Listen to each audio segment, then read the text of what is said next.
Countdown for blast off. X minus 5, 4, 3, 2, X minus 1, fire.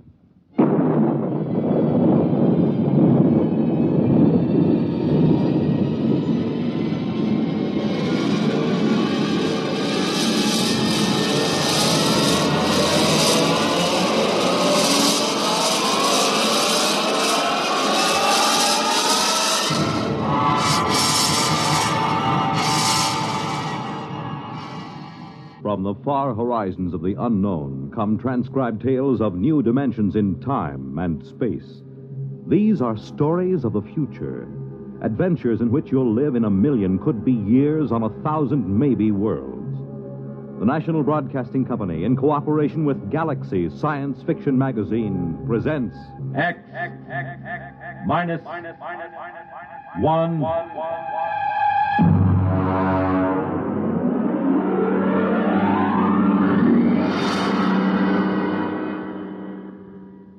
Tonight, The Girls from Earth by Frank M. Robinson.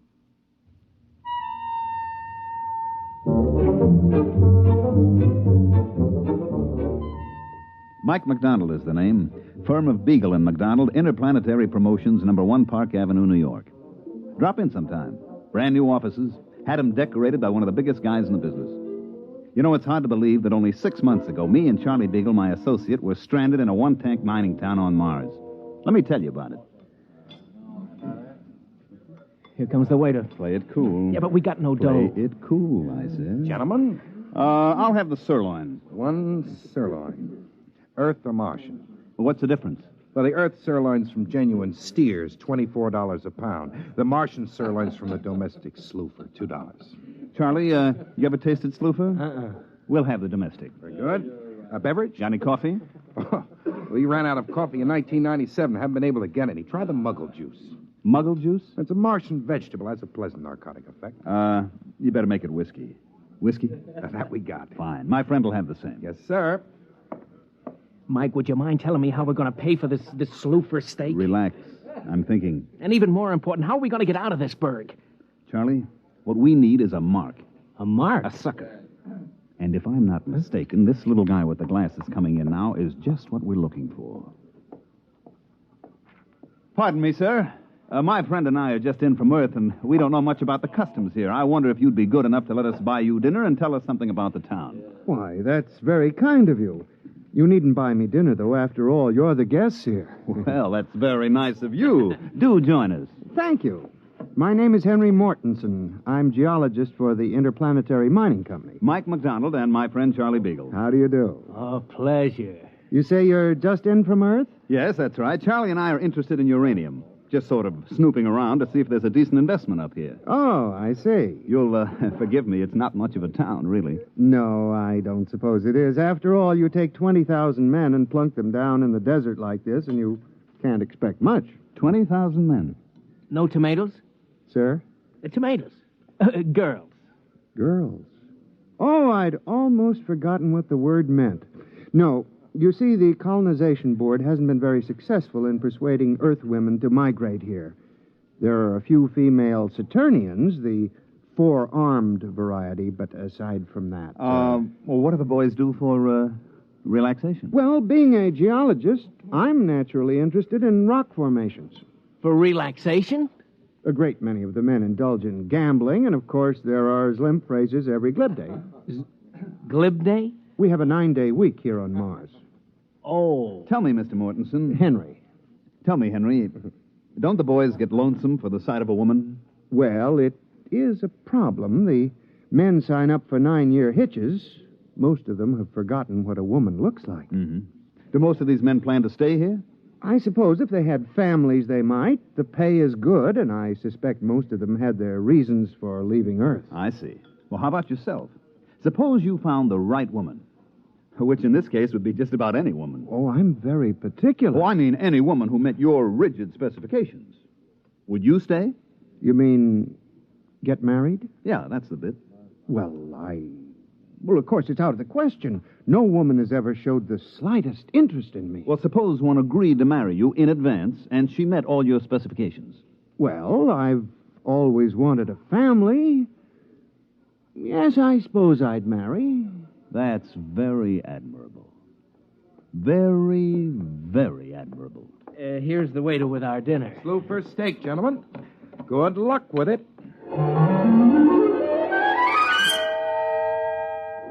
Henry picked up the tab, and we got a rough idea how much cash these guys on Mars pack around with them.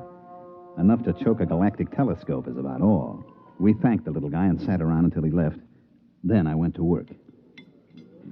Okay, what do we do now? Charlie, we get to work. What work? Oh, card game, maybe? Listen, these guys been playing cards for 15 years now. We wouldn't have a prayer. I got an idea. So give. You still got that Earth magazine, the one with the Hollywood starlet on the cover? Yeah, in my suitcase. Good, I want it. What for? To make our poster advertisement, that's what's for. Poster? Look, Charlie, just picture this. A big poster with that starlet on it, twice as big as life.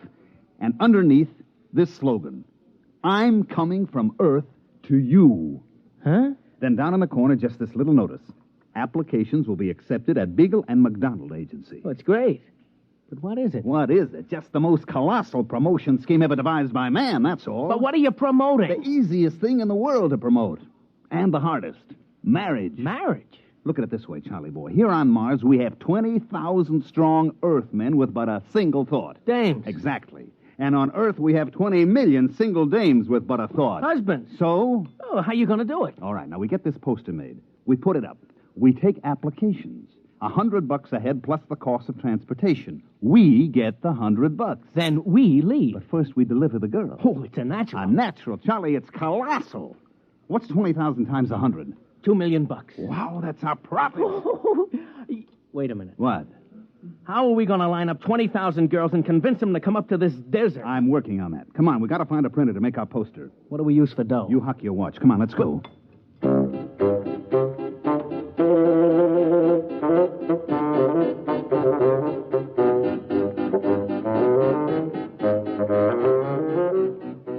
We got the poster made, and it is a beaut.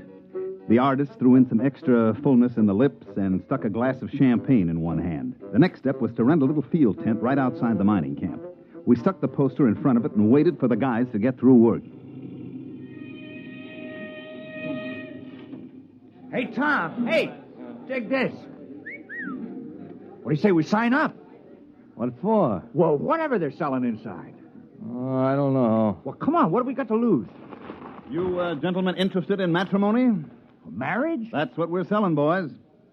To her? Or anybody your heart desires. Just step inside, fill out the specification chart, pay your fee, and we deliver. On the level? On the level. Well, what do you say, Tom? It's worth a gamble. Right this way, gentlemen. Mr. Beagle will take care of you. No sooner said than done, gentlemen. Step right this way and live.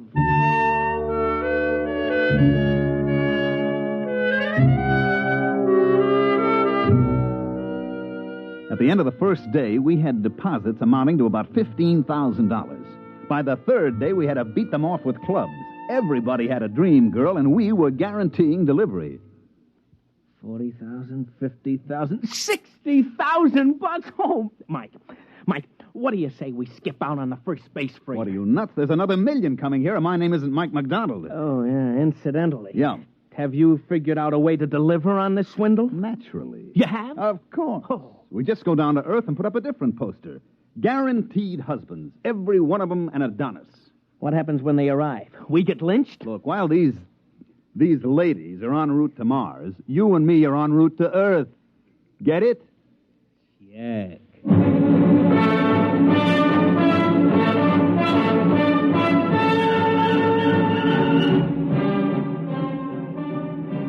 I radio phoned a friend of mine down on Earth and had him place an ad in the New York papers the next day, complete with a picture of a handsome Martian uranium miner and a caption that read, "Husbands are waiting on Mars." When the next space liner rolled in, it brought the list of lady applicants from Earth, complete with photographs and background. Here's the first batch, Charlie. Let's look them over. Yeah, right. Let's see now. Ooh. Maybe the next one will be a little better. How is it? Let's see the next one. Lola Carroll, age 29. 29? Whew, she's 40 if she's a day. Occupation, homebody. Background in education? Blank. Oh, note from Mitchell.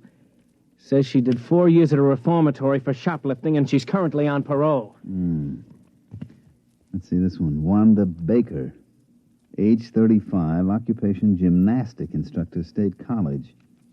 Note says she was picked up for loitering and fined on 17 different occasions. Oh, brother. These ain't exactly the creme de la creme, these ladies. What'd you expect? It ain't what I expect, Mike. It's what the boys in the mining camp expect. $100 fee plus $2,500 for transportation. That ain't hay. Wait a minute. I got an idea. I'm waiting. First, we get rid of all these pictures, see? Then we print up a few thousand pictures of movie starlets, and we paste them on the applications. We make a few changes in the statistics, such as age and so on, and we're back in business. You know, Mike, I used to think you were about as crooked as a one-armed bandit, but I don't think it anymore. I know it.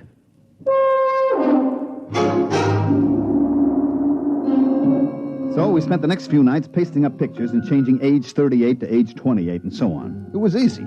Then we called in the applicants from the mining camp and gave each one the dope sheet on his prospective bride. Hey, Bill. Hey, look at mine. Lola Carroll, age 29. Boy. Mine's named Wanda Baker. She's 25. Well, you dig this picture? She's almost... What's wrong? Mine looks exactly like yours. What? Let me see. Take a look at those two pictures. You're right. Wait a minute. Hey, Mr. Mortensen. Yes? Take a look at this. Both alike. Most peculiar. Particularly peculiar since, well, mine looks like yours, too. You put in for a wife? Why not? Miranda Potts, age 25.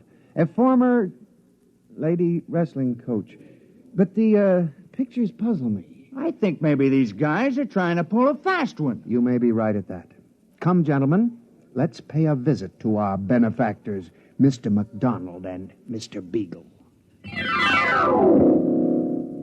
At the precise moment that Henry Mortensen and his two aggressive companions decided to drop in on myself and Charlie Beagle, we were in the process of tying our money into small bundles and placing it in suitcases, which also contained our clothes and tickets for the next rocket to Earth.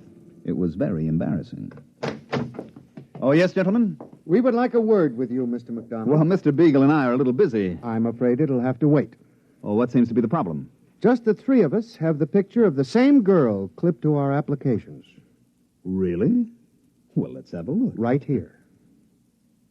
Well, what do you know? Charlie, take a look. Huh? You imbecile, you didn't check for duplicates. Well, now I think maybe I have an explanation, boys. Go on. None of you has been on Earth for some years now, is that right? That's true. Well, you know how styles take hold on Earth. One year every woman's curly and blonde. Next year it's straight and brunette. Well, the same thing has happened with cosmetics, makeup, and so on. Now, gentlemen, when I was on Earth last month, every woman in New York was trying to look like a certain movie actress. It got so men couldn't tell their own wives apart. That isn't very convincing, Mr. McDonald. Look, boys, obviously there was some mix-up at the Earth Agency. They got the wrong pictures pasted up or something, but I'm sure it'll all straighten itself out. Now, if you don't mind, Mr. Beagle and I have to finish packing. We mind. You do? You do. Uh-huh. Tom, you take that money in those suitcases and lock them up over at the company office. Now, boys, just a minute. That's stealing, boys. It's considered dishonest. We ain't stealing. We're just keeping the stuff in escrow, you might say. Till when? Till the rocket ships get here with the girls. If these dames are as gorgeous as you tell us they are, you'll get every penny of your dough. Suppose they ain't quite gorgeous. And you and your friend here are going to suddenly find yourselves unable to carry on as living humans. You fetch my meaning? I fetch.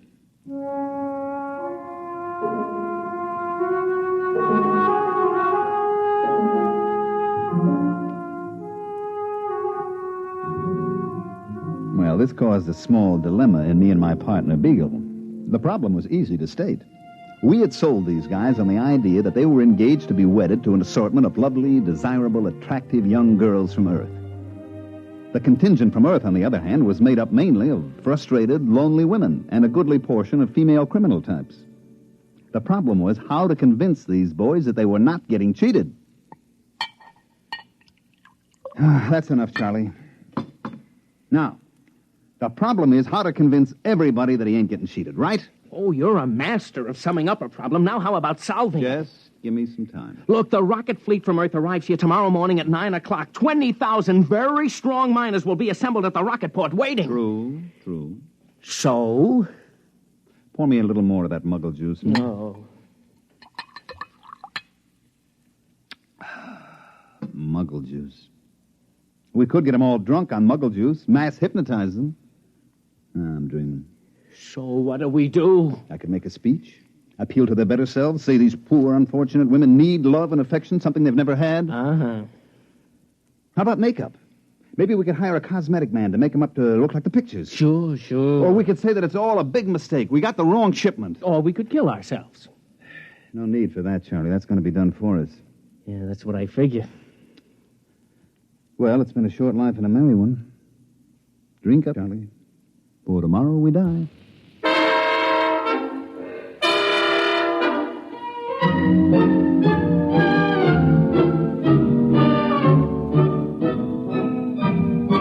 The next morning, the miners came in from all parts of the desert to assemble at the spaceport. It was quite a sight. They'd all shaved and spruced up for the occasion, and some of them looked downright handsome. And every one of them had a package wrapped with ribbon for his prospective bride. Tom! Hey, Tom, over here! Hi. Some excitement, huh? I'm sweating like a schoolboy on his first date. Why, see, you got a present, too. Yeah, they were selling some of that cologne water. Hanley's number 4. Well, I got the same thing. Boy, this whole planet is going to smell like Hanley's number 4. Is my tie on straight? It's been 8 years since I tied a tie. That's pretty good.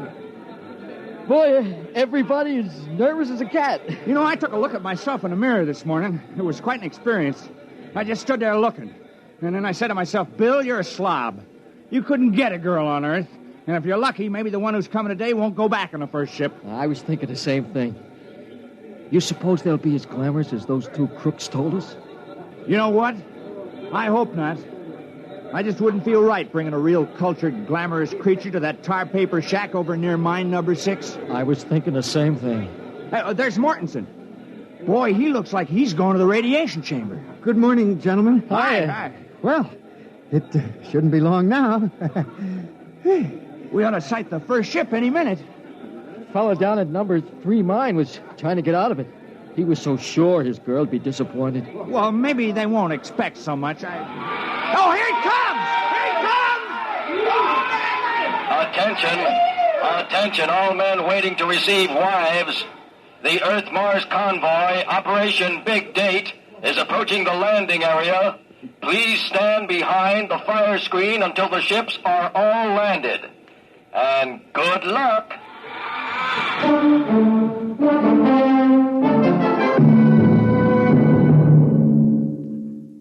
During all this, Charlie Beagle and I were more or less under guard back at our office. I say more or less because there were 6 miners with loaded guns sitting practically on top of us. In the distance, we could hear the rockets come blasting in for a landing. And then everything got very quiet. And we knew the girls were coming off the ships. What do you suppose is happening? Well, it's pretty quiet, Charlie. I guess the girls are coming off. Yeah, I don't hear no sounds of rejoicing. Now, just take it easy. You suppose they'll hang us or shoot us? Now, relax. Relax, he says, but... Oh, here comes a Jeep with Uncle Henry in it. Is he alone? Uh-huh. Well, so long, Charlie. Gentlemen? Now, look, Mr. Mortensen, this can all be explained. There was an error and the wrong girls got shot. Don't try to explain it, McDonald. But you can't just kill us without even a trial. I mean, it isn't just. Who said anything about killing you? We're throwing a banquet tonight, and we want you and Mr. Beagle as guests of honor. As what? Guests of honor. You mean the girls were okay? Okay, they're lovely. The nicest thing about them, of course, is that they don't expect much. They seem to accept us with all our faults and all the shabbiness and ugliness of the life on Mars. There isn't a one of them who turned up her nose at the place.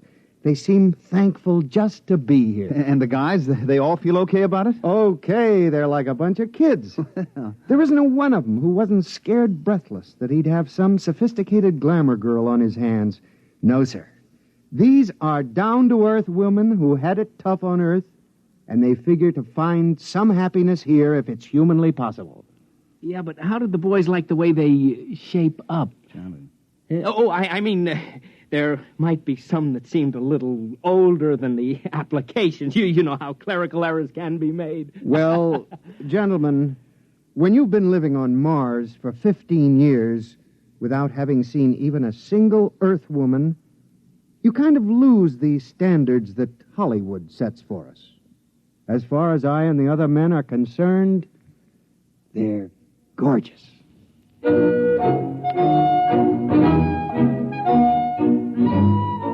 Well, that's the story, which proves you can sell a guy a gold brick that's made out of lead, and sometimes you find out the poor sucker likes lead even better than gold. Charlie Beagle and myself made a small fortune on the deal, like I said before.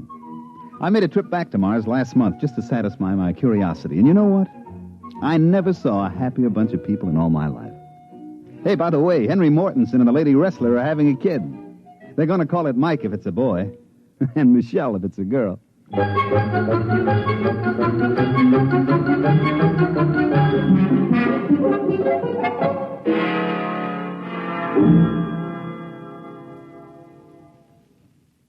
You have just heard X-1, presented by the National Broadcasting Company in cooperation with Galaxy Science Fiction Magazine, which this month features The Ignoble Savages by Evelyn E. Smith, the story of the Snadra, which had but one choice in its fight to afford to live below ground, to pretend that theirs was an above-board society.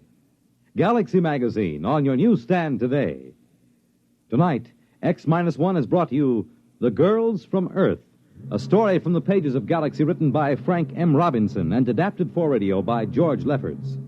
Featured in the cast were Mandel Kramer as Mike, Bob Hastings as Charlie, John Gibson as Henry, Jim Stevens as Tom, Dick Hamilton as Bill, and Phil Sterling as the waiter. This is Fred Collins. X-1 was directed by Daniel Sutter and is an NBC Radio Network production.